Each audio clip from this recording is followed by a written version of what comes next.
So naiisip mo na rin siguro na bumili ng bagong earphone. Kung oo, this video is for you. Kaya manood tayo. Let's roll the intro!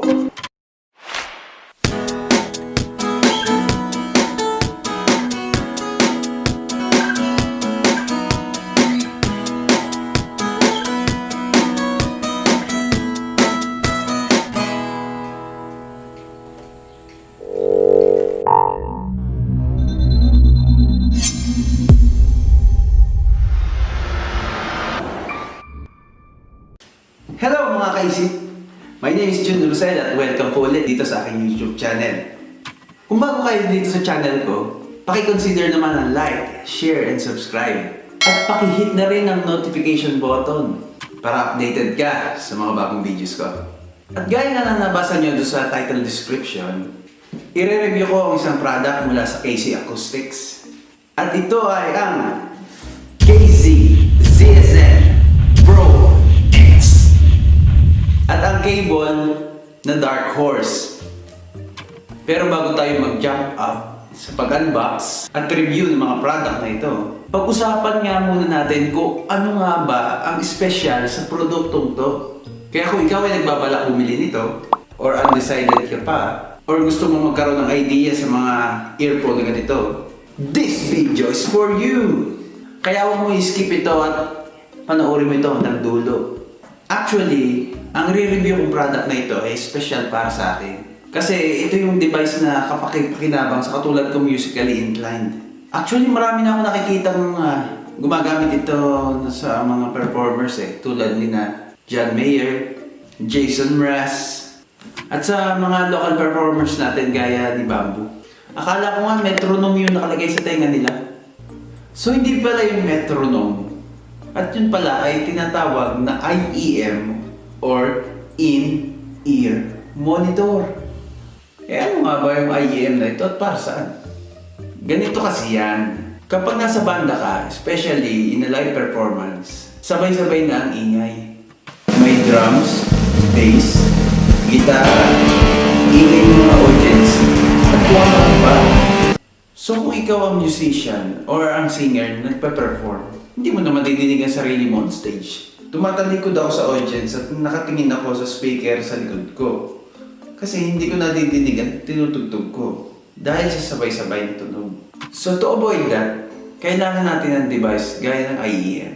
Actually, hindi na rin bago ang konsepto ng monitoring sa music performance. Dahil way back 1960s, may mga usap-usapan na ang band ng Beatles ang naunang nagsagawa ng monitoring sa music performance. Pero syempre, hindi pa yun in the form of earphones. Ang ginawa daw nila ay pinihit nila literally ang mga speakers nila at tinutok sa kanila mismong speaker para maninig nila kung ano yung tinutugtog nila.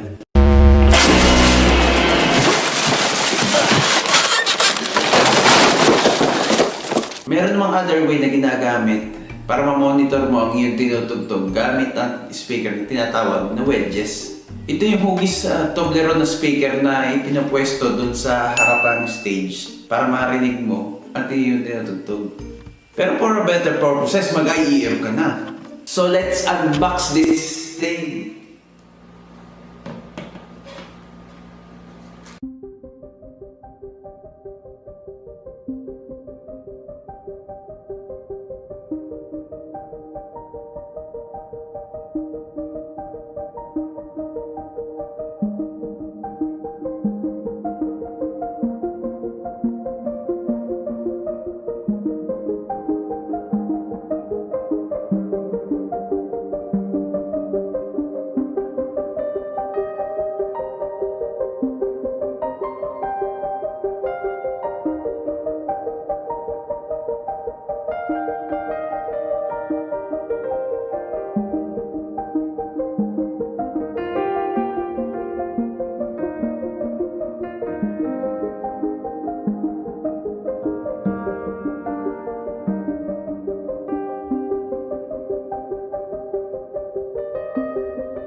So here it is, ang KZ ZSN PRO X. Actually, bago pa lang ako sa product na to. And while I'm doing research about it, na-amaze ka agad ako sa mga reviews and specs niya. By the way, KZ was founded in 2008 by KQ, a former audio technical engineer, and Zen Lee, a classical musician. Grabe no? Sa mga titles pa lang ng mga founder, hahama ka na talaga. Isipin mo, gaano katindi ang tenga ng isang classical musician sa pagkilatis ng sound. Tapos sasama mo pa na isang audio technical engineer. Eh di mas lalong napakagaling na tandem niyan. Kaya hindi nakakapagtaka na maganda ang quality ng KZ. So hindi lang pala sa name nila nag-originate ang pangalang KZ, na K stands for Kate and Z as for Zen. May other meaning pa pala. Ang totoong meaning pala ng KZ ay Knowledge Zenith. Pero ang real name ng company na gumagawa nito ay ang...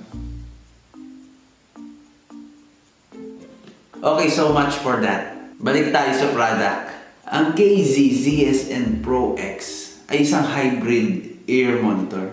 Hindi siya katulad ng mga typical earphones na nabibili on the market katulad nito. Ito ay tinatawag na dynamic earphone. Ang dynamic earphone ay tumutunog sa pamamagitan ng isang source lamang. Kasi sa loob nito ay may isang maliit na version ng woofer. At nagbabibrate ito kaya nakakapag-create siya ng sound na nadidinig natin. Sa KZ ZSN PRO X, iba. Kasi meron itong tinatawag na balanced armature drivers. Ito yung aluminum na mas maliit pa sa coin na parang hugis maliit na bote. Magandang technology ng armature drivers kasi mas malinaw at mas loud and crisp ang napoproduce niyang sound. Dahil meron itong reed na nagbabibrate sa pagitan ng dalawang magnet. At mas buo at realistic ang tunog kasi may malaking coil siya na nakapagdadagdag ng power sa vibration ng reed. Sa KZ ZSN PRO X, may dalawang armature drivers. Isang high frequency at isang low frequency. So parang isa siyang speaker system. Di ba sa isang speaker system, meron siyang tinatawag na tweeter, woofer, at vent. So kung pagkumparahin natin ang speaker at ang KZ ZSN PRO X, ito ang tweeter, ito naman ang woofer, at ito naman ang vent. Yes, meron ding vent ang KZ ZSN PRO X. Ito yung mga maliliit na butas sa magkabilang side ng body ng IEM. Ang purpose nito ay para malayang makalabas-pasok ang hangin sa loob nito na nakatutulong sa malayang pag-vibrate ng ating mga armature drivers. At nakadaragdag din ito ng bass sound, kagaya ng purpose ng vent sa speaker. Galing, di ba? Okay, sa wires naman tayo. Ang maganda sa design ng KZ ay detachable ang kanyang cables. Hindi naka-fix ang cable niya na tulad ng mga ordinary earphones. At di basta-basta mapuputulan ng cable kasi nakasalapid o naka-entwine ang cable cord niya. At meron itong 4 na cord. Kaya pala matibay. At meron din siya microphone na may multiple function single button. Ito naman yung mga functions niya. Okay, di ba? Astig! Dito naman tayo sa binili kong upgrade cable na Black Horse. Compared sa stock cable, ang Black Horse cable ay mas makapal kasi 8 ang cord niya. May microphone din siya na may volume control button. At may carbon fiber sa earphone jack niya. Kung tatanungin niyo ako sa difference ng tunog between the two cables, I would say hindi ko pa nanonotice yung difference. Kaya naman ako bumili nito is for physical appearance at durability ng cable kasi makapal siya.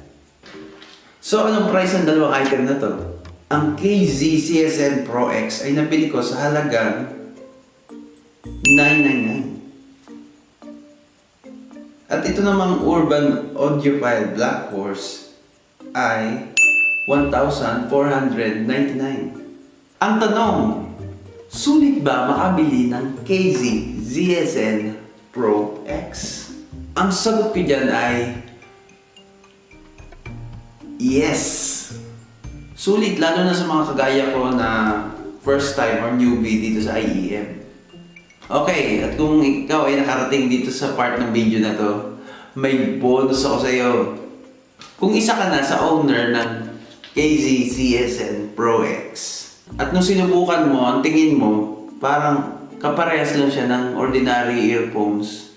Kung gusto nyo talagang madinig ang ganda at ang performance nitong KZ ZSN PRO X, try nyo i-search ito sa YouTube. I Know by Big Sean for bass test. Lacrimosa by Mozart para naman sa dynamics. At Here New York City in 3D by The Verge para naman sa 3D audio surround. So hanggang dito lang ang video ko. So if you like this video, make sure to like and subscribe.